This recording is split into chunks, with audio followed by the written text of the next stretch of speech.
kita akan masuk pada topik budaya positif.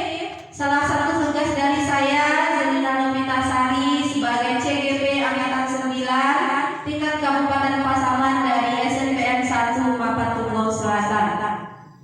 Baik Bapak Ibu, sebelumnya saya terima kasih kepada ibu-ibu yang sudah hadir. Tanpa partisipasi, tanpa motivasinya, mungkin sampai saat ini saya belum sampai pada saat sekarang ini. Nah, terima kasih banyak atas kerjasamanya rekan-rekan ibu-ibu.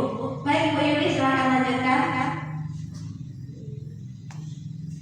Oke, ibu-ibu, tema kita atau pembahasan kita kali ini untuk budaya positif untuk mensosialisasikan kepada rekan-rekan guru.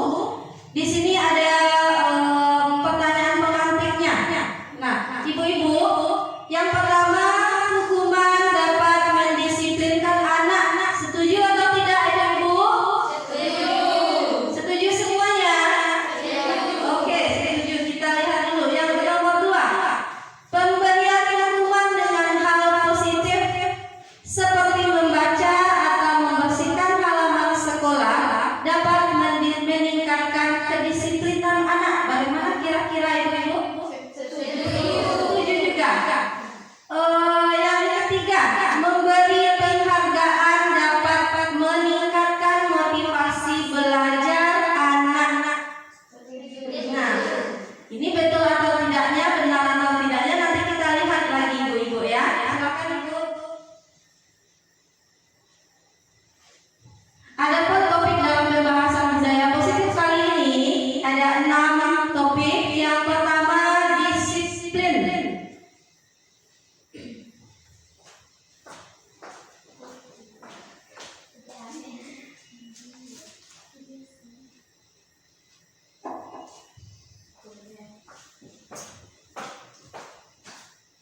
Yang pertama, topik dalam eksplorasi konsep modul 1.4 ini yang pertama, disiplin positif dan nilai-nilai kebajikan universal.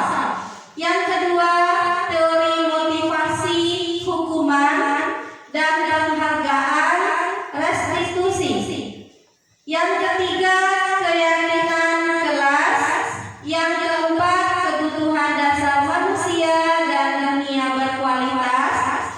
Yang kelima, restitusi 5 posisi kontrol. Yang keenam, restitusi segitiga restitusi yang kita terapkan kepada siswa.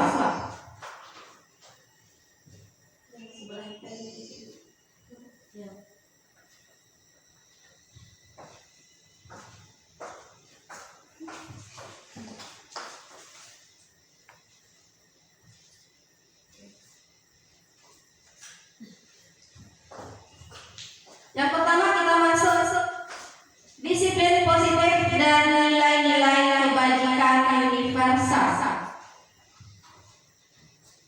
Lanjut, Ibu. Nah, di sini ibu-ibu ada satu kepalan tangan kita. Ada A dan B, berarti ibu-ibu satu, misalkan Ibu Yuli satu, temannya satu. Ada A dan B, Anda dan teman Anda. Sobeklah secari kertas kecil, tuliskan benda atau sesuatu yang sangat berharga untuk Anda. Kemudian Anda genggam. Anda bayangkan, ibu-ibu bayangkan saja ya.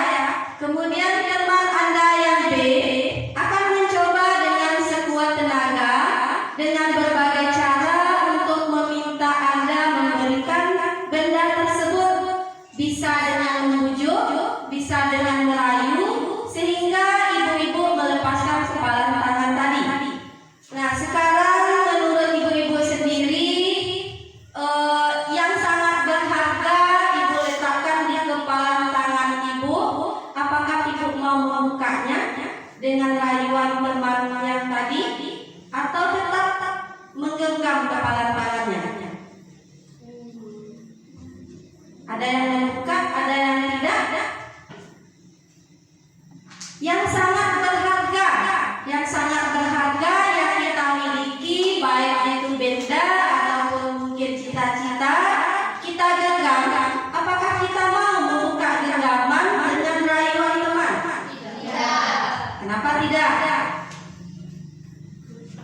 Karena berharga ya.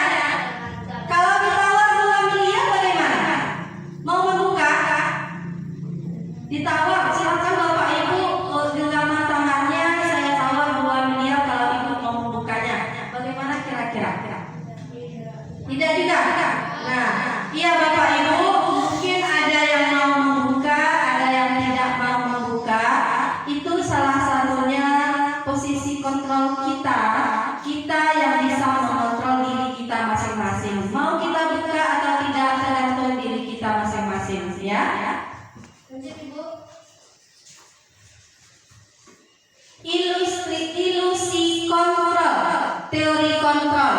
Yang pertama, ilusi guru mengontrol murid. Nah, ibu-ibu, kita hanya berilusi bahwa guru bisa mengontrol murid. Kemudian, ilusi bahwa kritik dan membuat orang merasa bersalah dapat menguatkan karakter. Jadi, ibu-ibu, itu hanya ilusi kita. Kemudian yang ketiga, ilusi bahwa semua penguatan positif, efektif, dan bermanfaat. Jadi hukuman tadi ibu-ibu apakah baik diberikan kepada murid? Yang kita setuju atau tidak setuju tadi sesuai dengan ilusi. Hanya ilusi kita, hanya ilusi guru-guru yang bisa mengontrol murid. Nah, jadi hanya ilusi ya. Kemudian ilusi bahwa orang dewasa memiliki hak untuk memaksa. Itu hanya ilusi ibu-ibu. Kita selaku guru tidak bisa memaksa kehendak kepada murid. Nah, jadi kita lihat dulu muridnya itu bagaimana, sifatnya bagaimana. Tidak bisa kita langsung memastikan murid itu harus bisa seperti ini. Jadi itu hanya ilusi seorang guru saja. Tidak bisa kita memaksa. Misalkan anak tersebut itu sukanya bermain atau sukanya cuma menggunakan pembelajarannya menggunakan IT. Kita selalu mencatat sampai habis bukunya. Jadi tidak nyambung ibu-ibu ya. Oke, lanjut Ibu. Selanjutnya, perubahan paradigma stimulus respon, teori kontrol atau teori pilihan. Di sini stimulus responnya kita lihat yang pertama, kita mencoba mengubah orang agar berpandangan sama dengan kita. Itu stimulus responnya. Kita mencoba orang lain itu berpandangan sama dengan kita. Contohnya, kita memandang bumi ini tempat tinggal. Mungkin guru yang lain pandangan tentang bumi itu bukan itu. Jadi kita tidak bisa memaksa. Teori kontrolnya, kita berusaha memahami pandangan orang lain tentang dunia.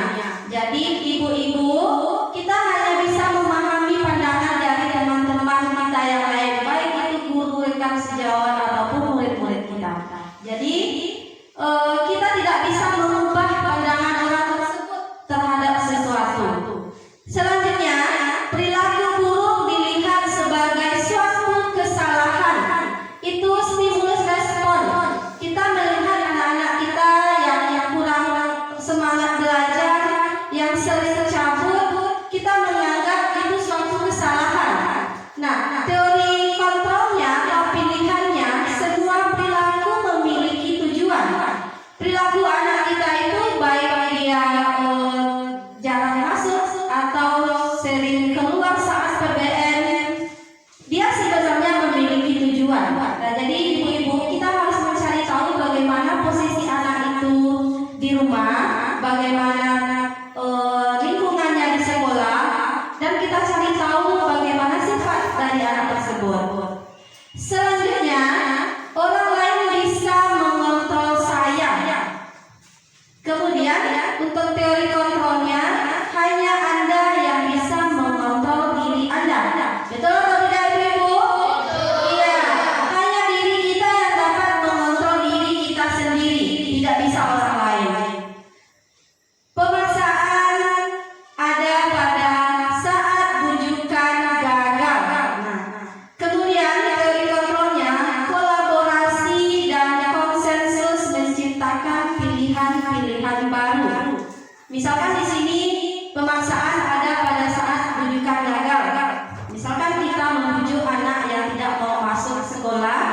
kita bujuk, sudah kita bujuk tidak berhasil juga, nanti akan kita berikan lagi pemaksaan. Kalau kamu tidak mau masuk juga, nanti akan ibu layangkan surat pemanggilan orang tua kepada orang tuanya. Nah, itu salah satu contohnya ibu-ibu. Modal berpikir menang kalah. Nah, di sini kalau stimulus respon itu kita masih ada pemikirannya, ada yang menang, ada yang kalah. Sementara teori kontrolnya atau pilihannya model berpikir di sini menang-menang. Tidak ada lagi persaingan menang dan kalah. Semuanya menang-menang. Lanjut ibu. Nah, ini dia ibu-ibu. Sebelum kita masuk pada tabel konsep disiplin positif ini, kita lihat dulu teori kontrol atau teori pilihan dari Dr. William Glaser. Inilah topik dari modul 1.4 tentang budaya positif. Masih semangat ibu-ibu? Alhamdulillah masih semangat ya. Sekarang kita lihat yang tabel pertama di bagian atas. Anda tidak bisa mengontrol orang lain, hanya Anda yang bisa mengontrol diri Anda sendiri. Benar ya? Kemudian makna disiplin. Belajar kontrol diri dengan menggali potensi kita agar tercapai tujuan yang mulia. Kemudian yang selanjutnya, semua perilaku memiliki tujuan. Tujuannya di sini ada teori motivasi. Ada 3 teori motivasi ibu-ibu. Yang pertama menghindari hukuman. Yang kedua mendapat imbalan. Yang ketiga untuk menghargai diri sendiri. Menurut ibu-ibu, motivasi yang mana yang bisa kita terapkan yang paling bagus kepada murid-murid kita? Antara yang menghindari hukuman, mendapatkan imbalan, dan menghargai diri sendiri. Yang mana ibu-ibu? Oke, betul sekali ibu-ibu. Kita harus menanamkan kepada diri siswa kita itu untuk bisa menghargai dirinya sendiri. Karena kita menanamkan kepada murid itu untuk menghindari hukuman, itu cuma bagian luarnya saja ibu-ibu. Kalau seandainya kita tidak memberikan hukuman, berarti anak tersebut tidak mau lagi melakukan hal yang positif. Kita lanjut, kalau siswa atau murid sudah mendapatkan nilai keyakinan atau kebaikan untuk menghargai diri sendiri, dengan otomatis nilai-nilai kebaikan pada dirinya akan muncul, akan disiplin, bertanggung jawab, sopan santun dan sebagainya. Dan ketika nilai-nilai kebaikan sudah muncul pada anak didik kita, maka terbentuklah keyakinan kelas yang aman, nyaman, dan proses pembelajaran kita akan berjalan dengan lancar. Yang ketiga, model berpikirnya menang-menang. Tidak ada lagi saingan ibu-ibu. Semuanya berpartisipasi berlomba-lomba untuk menang dan menang. Kemudian kolaborasi dan konsensus menciptakan pilihan-pilihan baru. Kemudian 5 posisi kontrol. Ada yang pertama sebagai penghukum, kedua pembuat rasa bersalah, 3 sebagai teman, 4 pemantau, 5 manajer. Nah, jadi nanti kita lihat video tentang 5 posisi kontrol ini ibu-ibu. Yang selanjutnya segitiga restitusi. Untuk menyelesaikan permasalahan kepada anak, sebaiknya kita menggunakan langkah-langkah segitiga restitusi. Selanjutnya 5 kebutuhan dasar manusia. Kita sebagai makhluk hidup, khususnya manusia, membutuhkan 5 kebutuhan dasar. Yang pertama, bertahan hidup, penguasaan, kasih sayang dan rasa diterima, kesenangan serta kebebasan. Lanjut ibu. Apakah makna dari disiplin? Disiplin itu artinya belajar.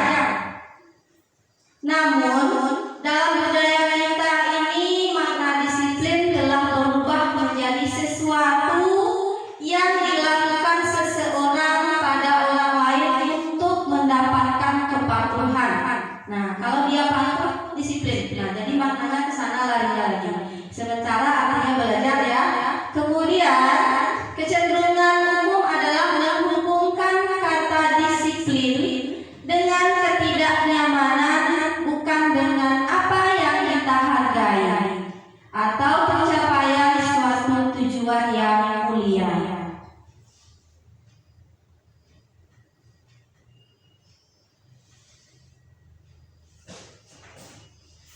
Yang sebelah tadi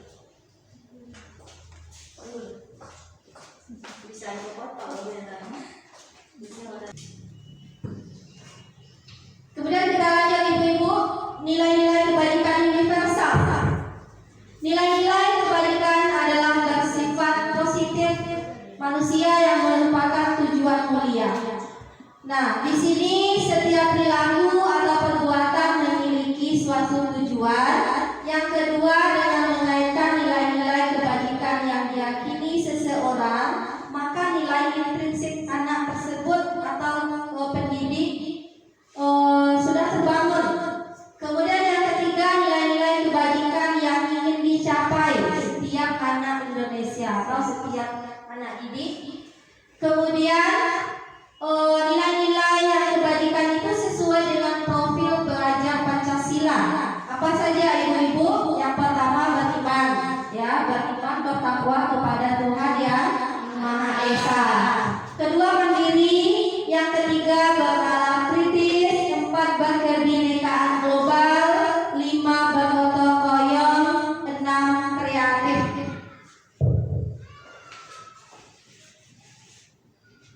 Nah, ini dia ibu-ibu untuk teori motivasi perilaku manusia.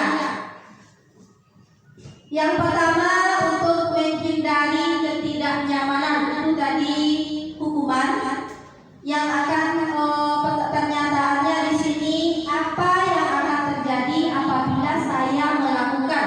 Berarti di pikiran anak itu kalau untuk menghindari hukuman, kalau saya tidak membuat tugas, berarti apa nanti yang akan diberikan, apa sanksinya. Jadi hanya nilai takutnya saja, ibu hanya nilai dari luar saja. Kemudian yang kedua, untuk mendapat imbalan. Di pikiran anak kita kalau untuk mendapat imbalan, apa yang akan saya dapatkan apabila saya melakukan. Nah, contohnya apa yang saya dapatkan ketika saya mendapatkan nilai ataupun mengerjakan sesuatu yang disuruh oleh guru, apa imbalan yang dapat saya lakukan. Kalau tidak ada imbalan, anak tersebut tidak merasa ingin melakukan sesuatu. Jadi ibu-ibu, untuk hukuman ataupun memberi imbalan kepada anak didik kita itu hanya mengeluarkan motivasi luarnya saja atau eksternal. Apa yang paling baik? Yang nomor 3 ibu-ibu, untuk menghargai diri sendiri. Kalau kita sudah menanamkan kepada anak didik kita itu untuk menghargai diri sendiri, maka dia akan berpikir, saya akan menjadi orang yang seperti apa bila saya melakukannya. Berarti ketika saya melakukan itu, saya akan menjadi seperti ini. Dia tahu mana yang baik, mana yang buruk. Kemudian ketika anak kita telah bisa menghargai diri sendiri, maka nilai internalnya sudah tertanam pada diri peserta didik kita. Nah, ibu-ibu, ini adalah Bapak pendidikan ya, atau menurut Bapak pengajar Dewantara yang sering dikenal sebagai Bapak pendidikan, merdeka itu artinya tidak hanya terlepas dari perintah, akan tetapi juga cakap buat memerintah dirinya sendiri. Kita harus mampu memerintah diri kita sendiri, bukan hanya melepaskan dari perintah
Jadi penghargaan bisa merusak hubungan sesama murid, bisa juga karena yang dari penghargaan murid yang pintar akan lebih cepat selesai daripada murid yang menengah, ya.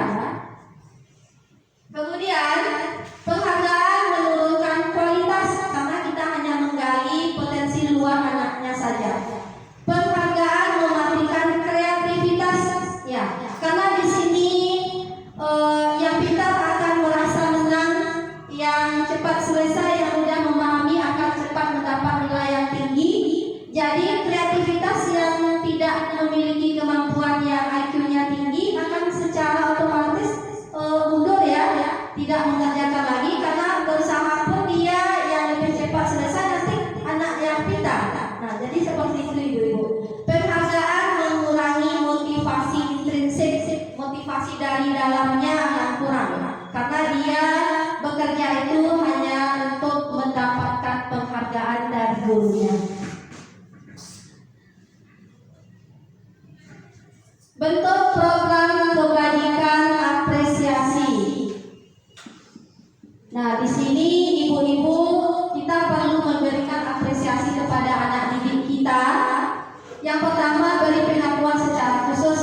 Contohnya, ketika anak si A tadi mendapatkan nilai bagus di dalam kelas, ketika kita berpas-pasan di luar, kita menyapanya. Kamu tadi bagus ya, silakan tingkatkan lagi untuk kedepannya. Kemudian beri pengakuan secara pribadi. Nah, secara pribadi berarti cuma anak tersebut saja. Beri pengakuan kepada semua murid secara bergantian. Nah, contohnya di sini secara bergantian ibu-ibu. Caca, kamu pintar ya, nilai matematikanya sering mendapat 90. Kemudian tidak kalah pentingnya, Harel juga sepak tendangan bolanya itu bagus. Kemudian Winda untuk karyanya bagus sekali. Nah, jadi kita berikan ke semua anak yang ada di kelas itu untuk setiap apresiasinya. Setiap anak pasti memiliki keunggulan yang berbeda-beda. Kemudian pengakuan kita itu akan kita berikan secara konsisten ibu-ibu, bukan sesekali saja, secara terus-menerus. Kemudian fokus kepada proses.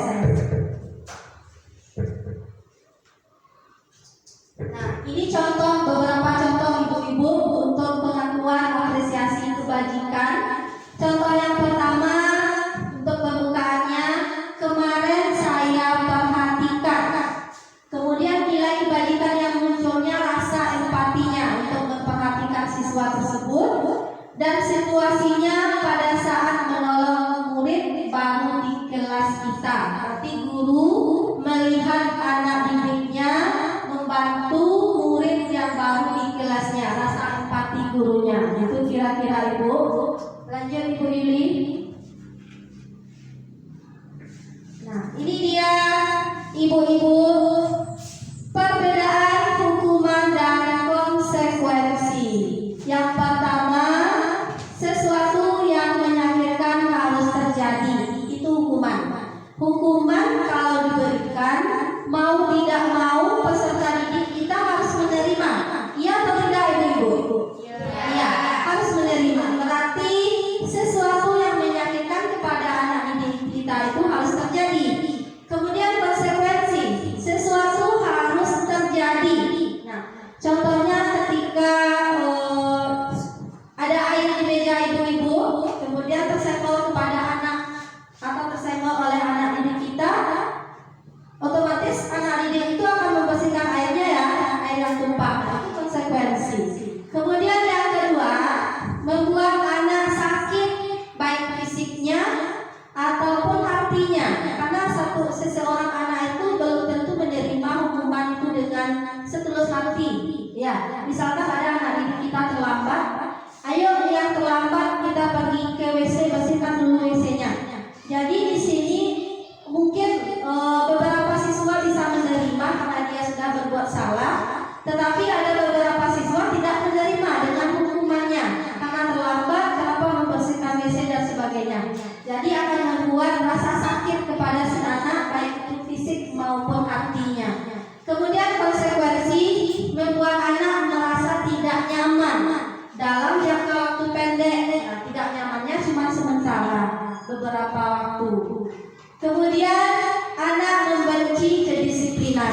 Nah, contohnya mungkin anak didik kita yang laki-laki, ketika rambutnya panjang akan kita potong ya, kita potong, jadi anak tersebut akan membenci kedisiplinan.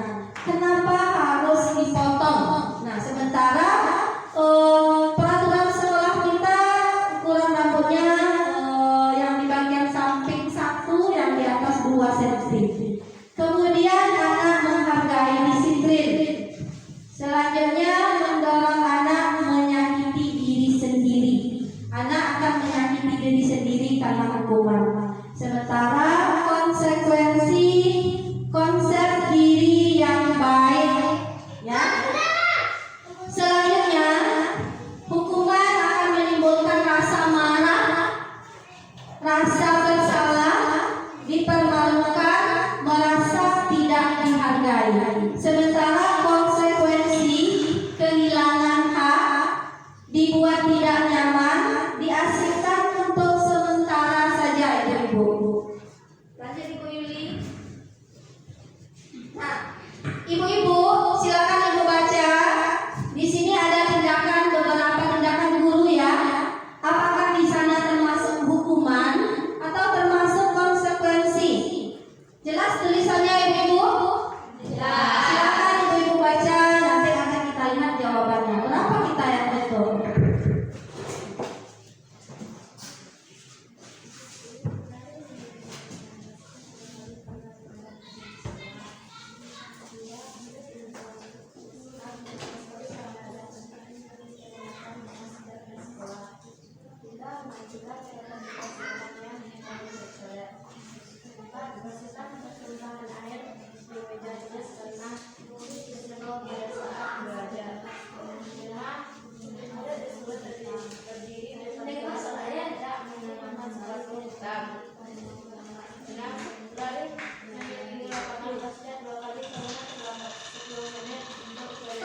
Oke, kita lihat Ibu-ibu ya. Kita lihat. Yang pertama, mencatat 100 kali di dalam buku kalimat "Saya tidak akan terlambat lagi karena terlambat datang ke sekolah." Itu hukuman atau konsekuensi, Ibu-ibu? Konsekuensi hukuman. Nah, oke, kita lihat. Nanti kita lihat jawabannya apa. Lari mengelilingi lapangan basket 2 kali karena terlambat hadir di sekolah. Hukuman. Murid diminta untuk push up 15 kali karena tidak menggunakan masker ke sekolah. Hukuman juga. Membersihkan tumpahan air di meja tulis karena tersenggol pada saat belajar. Hukuman atau konsekuensi? Konsekuensi. Murid disuruh berdiri di depan kelas karena tidak mengenakan sepatu hitam. Hukuman.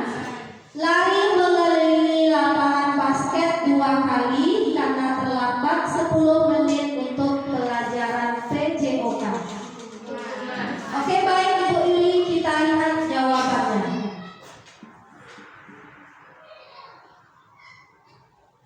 Nah, ini dia Ibu-ibu. Berapa yang benarnya? 1 tadi benar? Oke, hukuman ya. Hukuman, konsekuensi, hukuman, yang terakhir juga konsekuensi. Karena dia terlambatnya pada saat mata pelajaran PJOK. Jadi konsekuensinya juga harus mengelilingi lapangan basket, ya. Lanjut Ibu Yuli. Sekarang kita masuk Ibu-ibu kepada restitusi. Apa itu restitusi?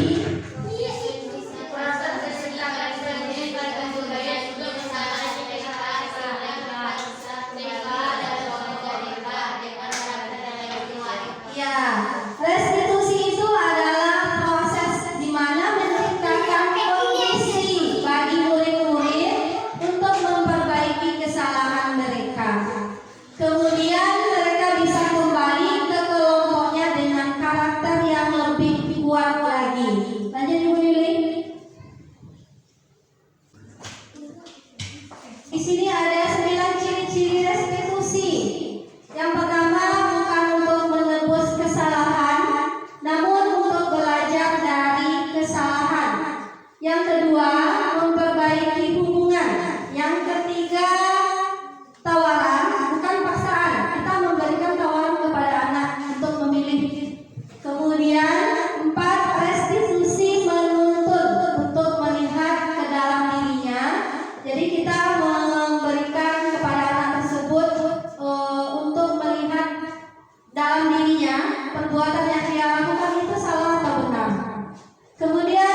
kita melihat kita harus memperhatikan bagaimana lingkungan anak tersebut, bagaimana kehidupan keluarganya, ekonominya, dan sebagainya.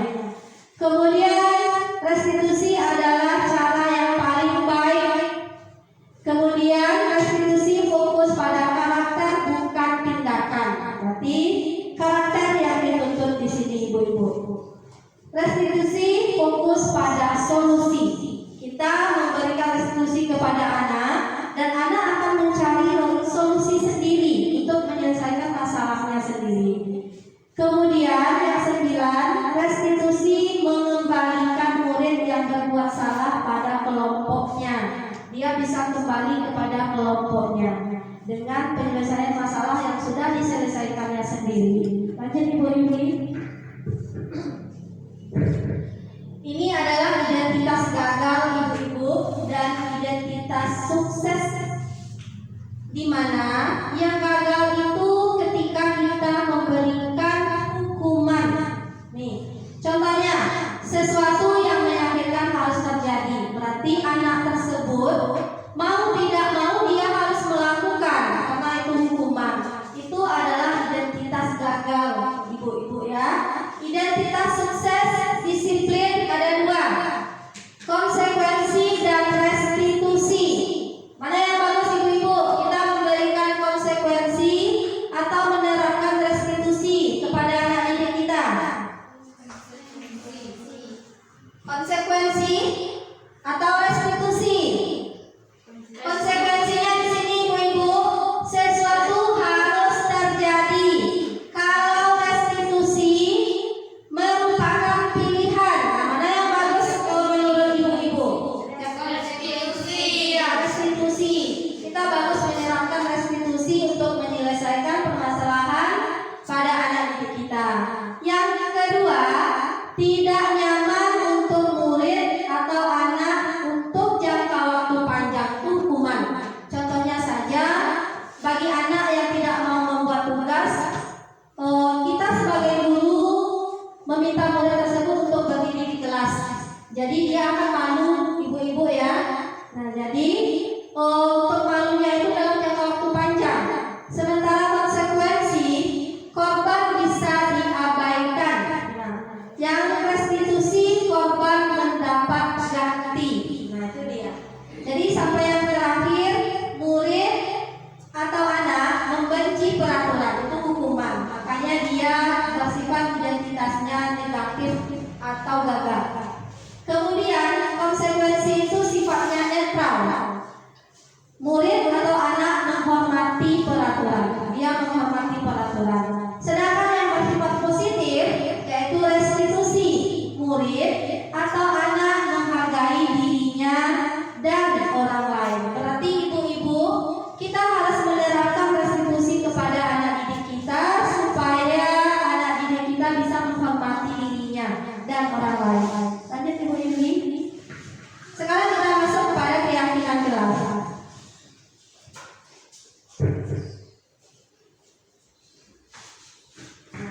Mengapa tidak peraturan saja?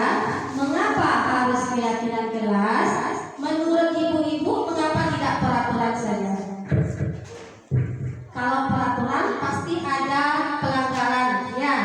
Nah, sementara keyakinan itu munculnya dari diri dalam siswa atau motivasi intrinsiknya, kembali ke nilai-nilai keyakinan-keyakinan yang lebih mengarahkan atau menggerakkan seseorang dibandingkan untuk mengikuti peraturan. Kita yakin bahwa kita bisa disiplin. Nah, siswa dan guru masuk tepat waktu, berarti kita meyakini. Lanjut ibu ini. Nah, inilah lingkaran budaya positif ibu-ibu.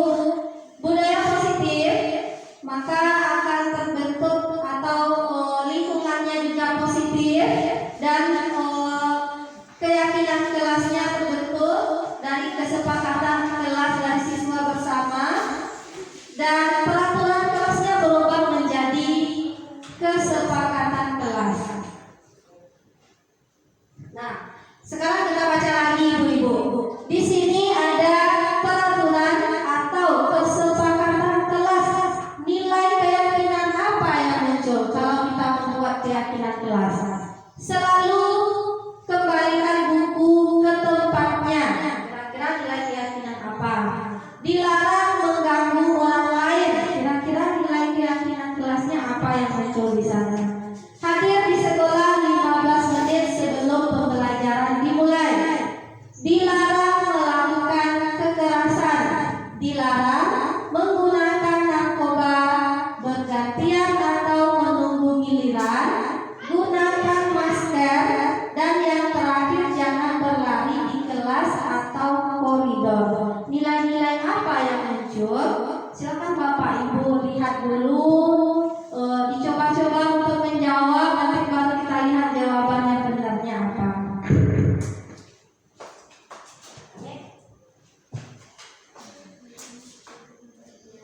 Nah, ini dia ibu-ibu. Yang pertama tadi, selalu kembalikan buku ke tempatnya. Berarti dia memiliki nilai keyakinannya. Tanggung jawab, berarti tanggung jawab saja sudah mencakup mengembalikan buku ke tempatnya. Yang kedua, dilarang mengganggu orang lain. Berarti kita harus menghormati orang lain. Kalau yang terakhir, jangan berlari di kelas atau koridor. Itu nilai keyakinannya keselamatan. Bisa saja kalau dia berlari-lari nanti jatuh kan, ada salah satu bagian tubuhnya yang sakit. Lanjut Ibu Yuli. Contoh dan praktek yang dilakukan. Nah, ini dia. Lanjut Ibu. Cara penyusunan keyakinan kelas. Yang pertama, kita sebagai pendidik membagikan kertas stick note atau kertas warna-warni yang kecil, atau bisa saja langsung kita panggil anaknya untuk menulis di papan tulis. Yang kedua, siswa menuliskan kepada kertas yang sudah kita bagikan keyakinan-keyakinan apa yang ingin dia tulis. Kemudian pembahasan akhir terhadap kesepakatan dan keyakinan kelas yang telah diusulkan. Dari beberapa keyakinan yang telah diusulkan oleh peserta didik kita, akan kita lihat lagi mana yang akan kita terapkan, mana kesepakatan kelas yang kita sepakati bersama, maka itulah akan terbentuk keyakinan kelasnya. Mendesain keyakinan kelas dan menandatanganinya. Ketika anak didik kita sudah meyakini, sudah sepakat dengan nilai-nilai keyakinan kelasnya, maka akan kita minta tanda tangan persetujuan kepada anak didik kita. Nah, ini dia dokumentasinya ibu-ibu. Setelah memberikan kertas stiker tadi atau kertas warna-warni, anak didik setelah menuliskan keyakinannya di kertas tersebut, mereka akan menempelkannya di papan tulis. Lanjut Ibu.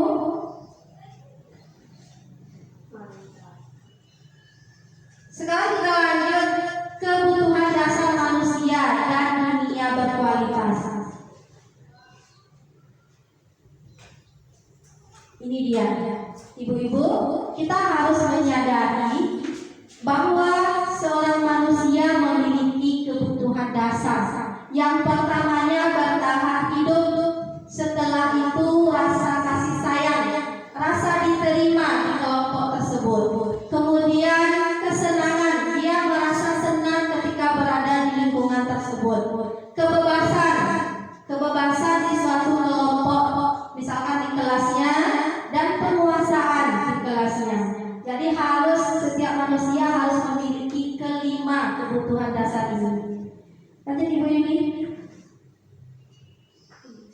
Nah, ini ibu-ibu silakan Ibu baca sebentar dulu.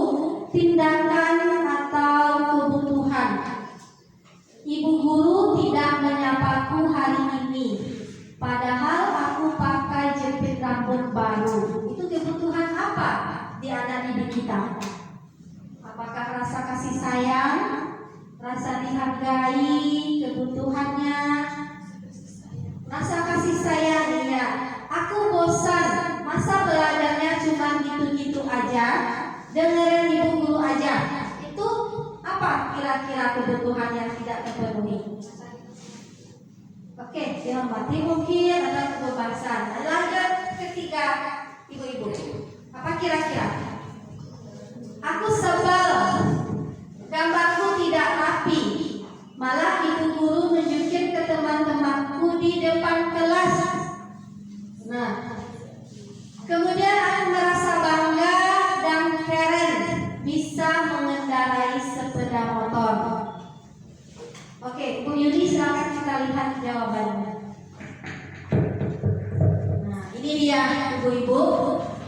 Yang pertama betul rasa kasih sayangnya. Berarti kita harus melihat setiap anak didik kita kalau pakai jepit rambut mungkin yang tidak pakai hijab.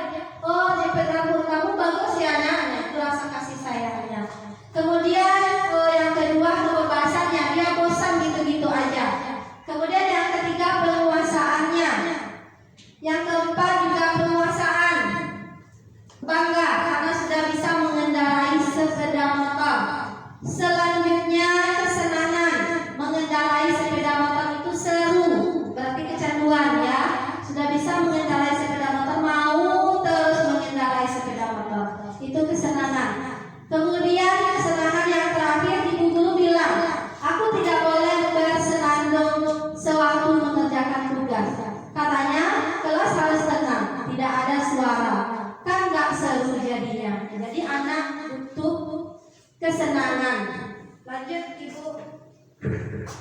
Sekarang ibu-ibu guru kita masuk kepada 5 posisi kontrol sebagai guru.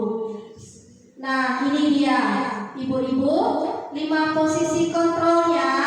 Yang pertama, menghukum, membuat orang merasa bersalah. Teman, pemantau, manajer. Menurut ibu-ibu, mana yang bagus yang kita miliki sebagai guru untuk mendidik anaknya? Apakah kita sebagai penghukum? Tidak. Apakah kita membuat rasa bersalah? Nah, salah satu di sini kalau kita rasa bersalah, kamu seharusnya, kamu sudah tahu, ibu lelah sekali, ibu stres. Nah, jadi seolah-olah kita itu sudah lelah, kita sudah stres, tapi anak didiknya tidak mengerti juga. Akhirnya anak didik tersebut merasa bersalah ya. Nah, jadi itu juga tidak baik ibu-ibu. Sebagai teman, bagaimana? Ya, baik ya, bisa sebagai teman daripada membuat merasa bersalah atau menghukum. Tapi sebagai teman kita juga menggali potensi luarnya. Nah, sebagai teman mungkin yang bisa kita letakkan, ayolah lakukan demi ibu. Masa kamu tidak mau? Nah, di sini kalau kita merasa teman, anak akan cenderung ketergantungan. Sebagai pemantau, kemudian pemantau ini menghitung dan mengukur. Terakhir, menghargai diri sendiri itu sebagai manajer.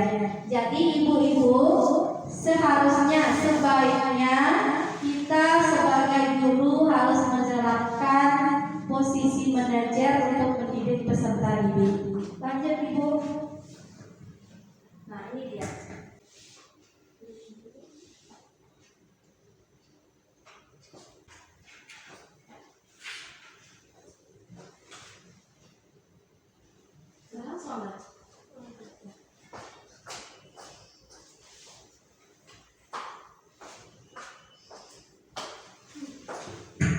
Silakan ibu-ibu kita tonton terlebih dahulu video posisi kita sebagai guru.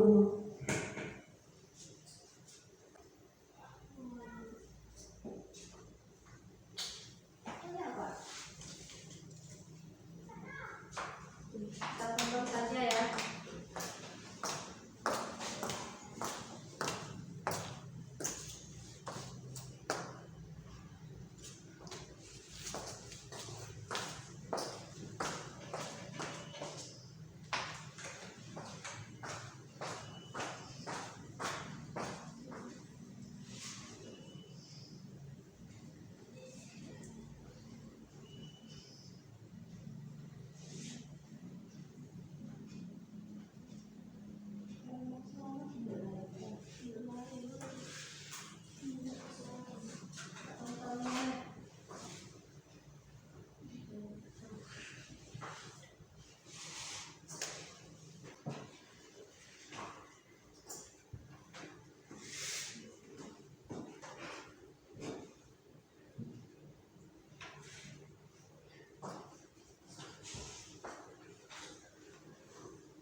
Baik ibu-ibu, dari tayangan video kita tadi karena audio kita bermasalah, mana yang bagus yang kita terapkan ibu-ibu?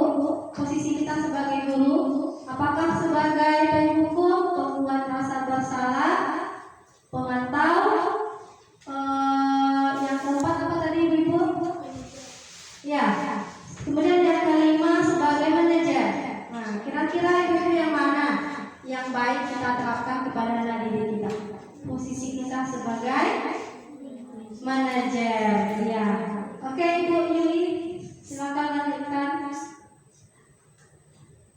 Nah, ibu-ibu, sebagai manajer, posisi kita sebagai manajer, kita harus menyelesaikan masalah anak didik kita itu dengan segitiga restitusi. Lanjut Ibu Yuli, gambar segitiganya. Nah, ini dia ibu-ibu, segitiga restitusi.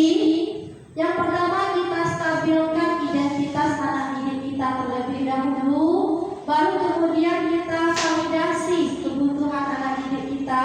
Setelah itu baru kita menstabilkan identitas. Bukan. Yang ketiga, menanyakan keyakinan ibu-ibu. Lanjut Bu Yuli. Nah, ini dia. Untuk menstabilkan identitas, kita sebagai guru mungkin bisa berkata salah satunya, berbuat salah itu hal yang manusiawi. Nah, ibu juga pernah berbuat salah. Nah, lanjut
kata dilarang. Jadi kita jangan menggunakan kalimat negatif.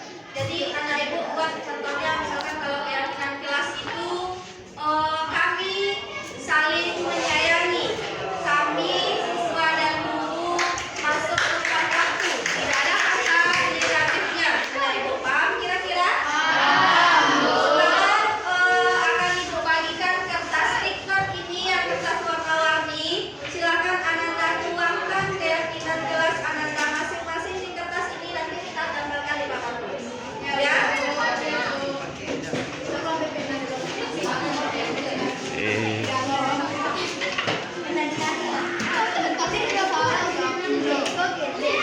Warna hijau yang gede.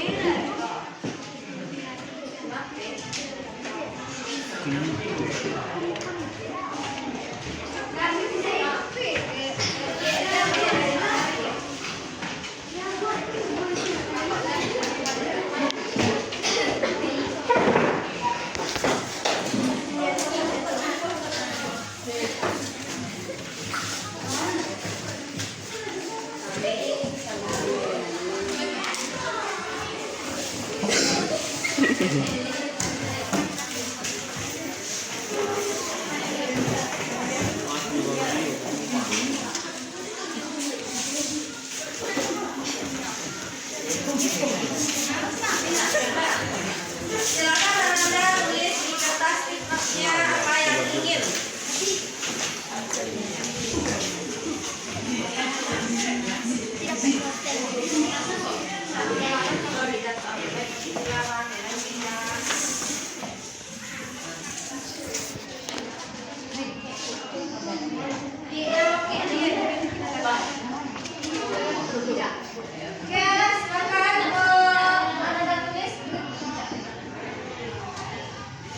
Nanti kalau sudah selesai tempelkan saja di papan tulisnya. Baru kita lihat sama-sama.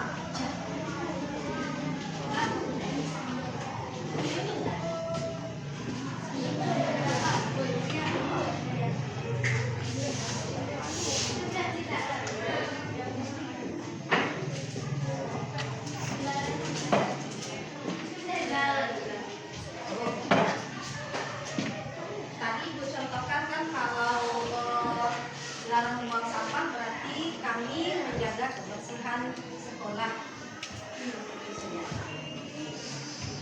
Langsung saja kalau sudah selesai langsung saja ditambahkan di papan tulis.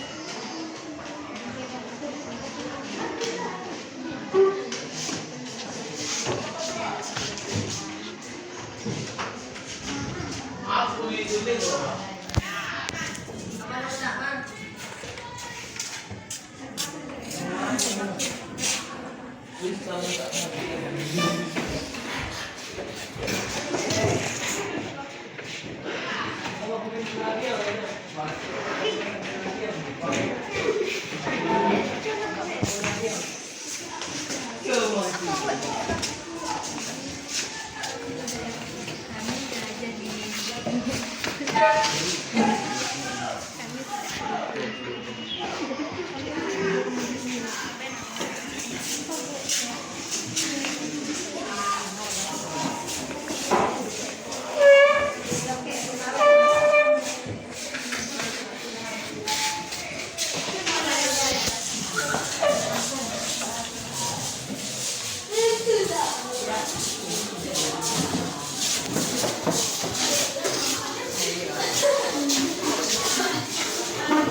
Kami menjaga kebersihan sekolah.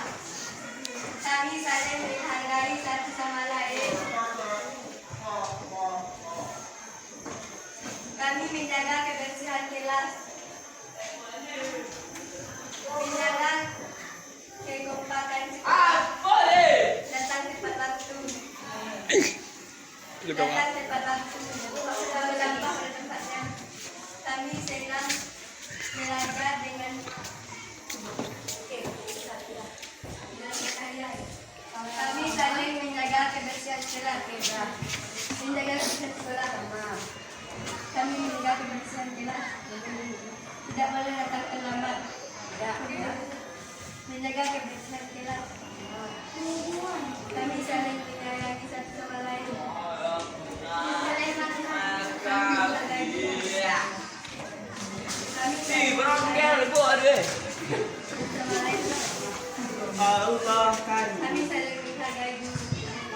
Kami yakin untuk mengerjakan tugasnya.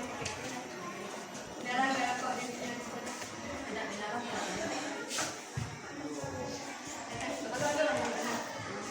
Jangan kita jaga kebersihan. Silakan, terima kasih Fania. Ini anak ibu, keyakinan yang kita buat itu 1, 2, 3, 4, 5, 6, 7, 8, 9. Nah, ini dia. Ini sama, kita ambil saja dulu ya. Nanti kalau ditempelkan boleh ditempelkan lagi. Itu kelasnya juga boleh.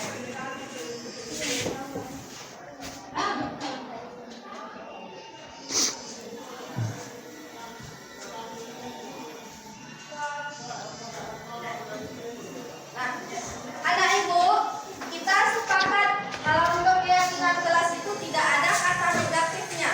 Tidak boleh, jangan membuang sampah, berarti kita ubah menjadi kalimat positif.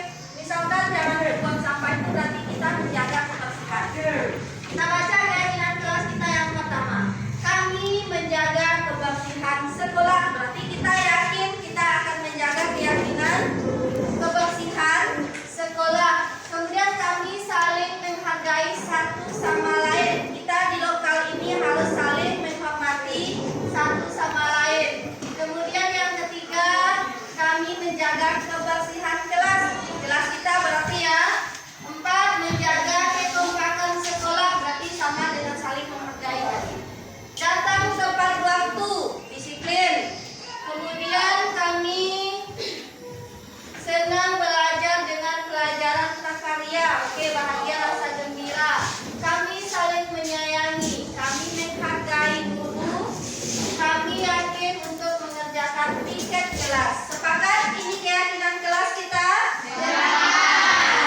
Kalau Anda sudah sepakat dengan 1, 2, 3, 4, 5, 6, 7, 8, 9 keyakinan kelas kita, sekarang silakan dari Anda ibu yang paling depan untuk membuat tanda tangan bahwa kita sudah sepakat dengan keyakinan kelas kita. Ya, silakan ke depan berdasarkan Kucing aku udah mau ambil tas, Bu. pikiran sampai ke belakang. Kucing ni. Ambil tas pantai ya. Lek pulang. Kalian ni. Awas.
Ada lagi? Oke, sudah selesai. Terima kasih Nona Ibu.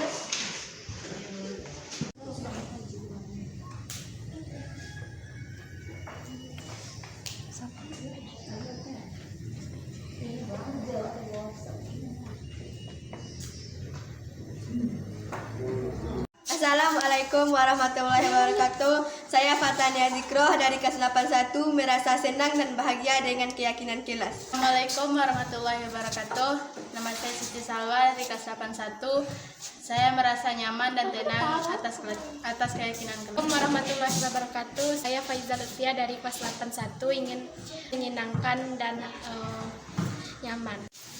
Assalamualaikum warahmatullahi wabarakatuh. Saya Aidin Fatia dari kelas 81, senang dan bahagia dengan keyakinan kelas. Assalamualaikum warahmatullahi wabarakatuh. Nama saya Siva dari kelas 81.